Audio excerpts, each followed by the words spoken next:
हरे रामा हरे कृष्ण। इस साल नवंबर के महीने में उत्पन्ना एकादशी का व्रत रखा जाएगा, जो कि मार्गशीर्ष मास के यानी कि अगहन मास के कृष्ण पक्ष की एकादशी तिथि को रखा जाता है।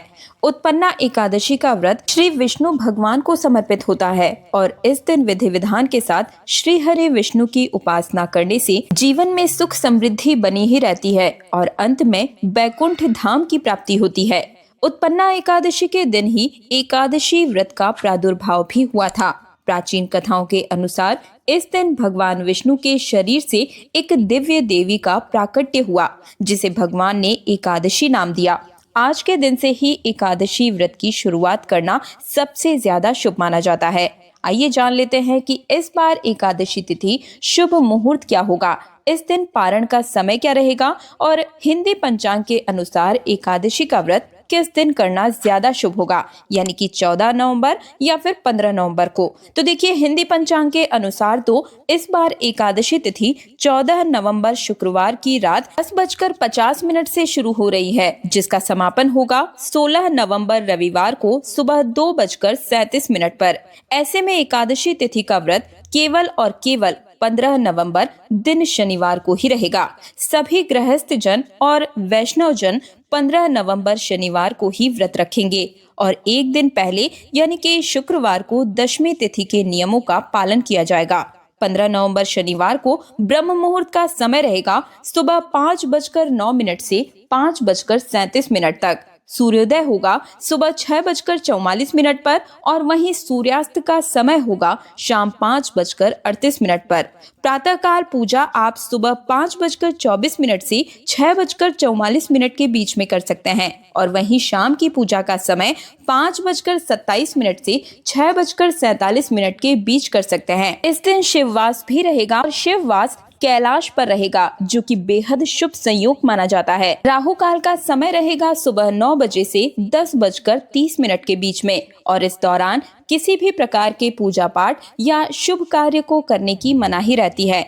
इस बार उत्तरा फागुनी नक्षत्र और हस्त नक्षत्र का शुभ संयोग बन रहा है इसी दिन पर, जिसमें उत्तरा फागुनी नक्षत्र जो है ये रात 11:34 पर रहेगा और बाद में हस्त नक्षत्र प्राप्त हो जाएगा। द्वादशी तिथि प्रारंभ होगी 16 नवंबर रविवार को सुबह 2:38 से, जिसका समापन होगा 17 नवंबर सोमवार को सुबह 4:47 पर। द्वादशी तिथि लगते ही हरिवासर का समय भी प्रारंभ हो जाएगा और हरिवासर के समय एकादशी नियमों के अनुसार व्रत नहीं खोला जाता है और इस बार 16 नवंबर को रविवार ब्रह्म मुहूर्त में सुबह 5:09 से 5:47 तक रहेगा। सूर्योदय होगा सुबह 6:45 पर और वहीं सूर्यास्त का समय रहेगा शाम 5:37 पर। प्रातःकाल पूजा आप सुबह 5:25 से 6:45 के बीच कर सकते हैं, जब आप भगवान विष्णु की पूजा करके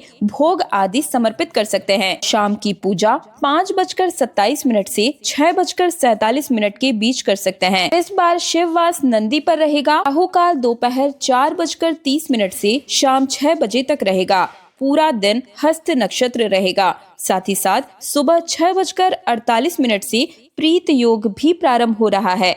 हरिवासर का समय 16 नवंबर रविवार को सुबह 7:10 पर समाप्त हो जाएगा और इसके बाद से ही व्रत का पारण किया जा सकेगा। लेकिन इस बार व्रत का पारण यानी कि व्रत खोलने को लेकर भी बहुत ज्यादा असमंजस हो रहा है, क्योंकि कुछ कैलेंडर के अनुसार सुबह के समय व्रत का पारण दिखाया गया है, तो कुछ कैलेंडर के अनुसार केवल दोपहर के समय ही व्रत खोलने का शुभ मुहूर्त बताया गया है। ऐसे में 16 नवंबर रविवार को दोपहर 1:10 से 3:18 के बीच में व्रत का पारण किया जा सकेगा।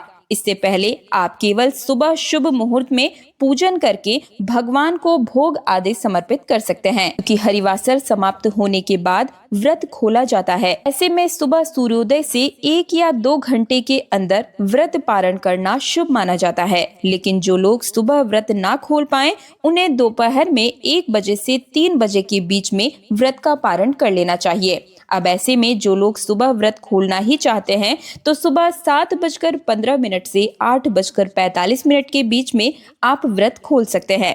एकादशी व्रत में तुलसी जी में जल नहीं चढ़ाया जाता है, लेकिन द्वादशी तिथि को व्रत का पारण करने से पहले तुलसी जी में जल अर्पित करके तुलसी माता को भोग अर्पित किया जाता है। और इस बार रविवार का दिन पड़ने की वजह से कई भक्तों के मन में असमंजस है कि तुलसी जी में जल चढ़ाएं या ना चढ़ाएं। तो देखिए, इसके लिए शास्त्रों में नियम ये कहता है कि द्वादशी तिथि के दिन तुलसी जी में जल अर्पित करना चाहिए, लेकिन रविवार को तुलसी जी में जल नहीं चढ़ाया जाता है। ऐसे में भक्तों के दो मत हो सकते हैं, या तो वे कुछ लोग ऐसे होंगे जो रविवार को जल नहीं चढ़ाएंगे और जो लोग नियम के अनुसार व्रत का पारण करना चाहते हो वे लोग रविवार के दिन भी तुलसी जी में जल अर्पित कर सकते हैं, जिसका दोष नहीं लगेगा। पौराणिक कथा के अनुसार सतयुग में मुर नामक एक भयानक दैत्य था, जिसने अपनी शक्ति से देवताओं को पराजित कर स्वर्ग से निकाल दिया था। इंद्र सहित सभी देवता भगवान शिव के पास गए और उनसे सहायता मांगी। भगवान शिव ने देवताओं को भगवान विष्णु के पास जाने के लिए कहा। सभी देवता भगवान विष्णु के पास पहुंच गए। विष्णु ने मुर को युद्ध में हराने के लिए उसके साथ युद्ध किया, जो कि लगभग 10,000 वर्षों तक चलता रहा। थककर भगवान श्री हरि विष्णु एक गुफा में आराम करने लगे।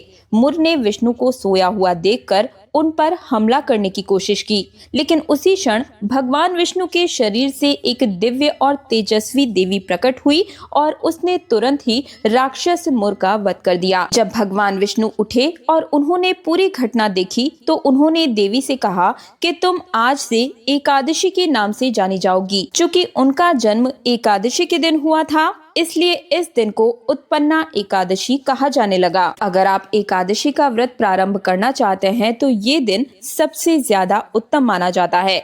इस दिन यानी कि एकादशी तिथि के दिन चावल, जौ और दालें भूलकर भी नहीं खानी चाहिए। माना जाता है कि इस दिन चावल खाने से पाप लगता है।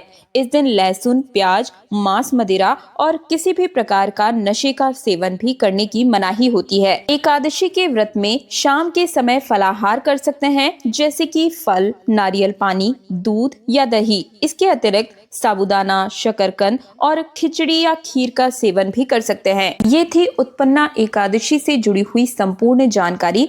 तीज त्योहारों से जुड़े रहने के लिए हमारे चैनल तीज त्योहार और धर्म को सब्सक्राइब करके पास वाले बेल आइकन को जरूर प्रेस कीजिएगा।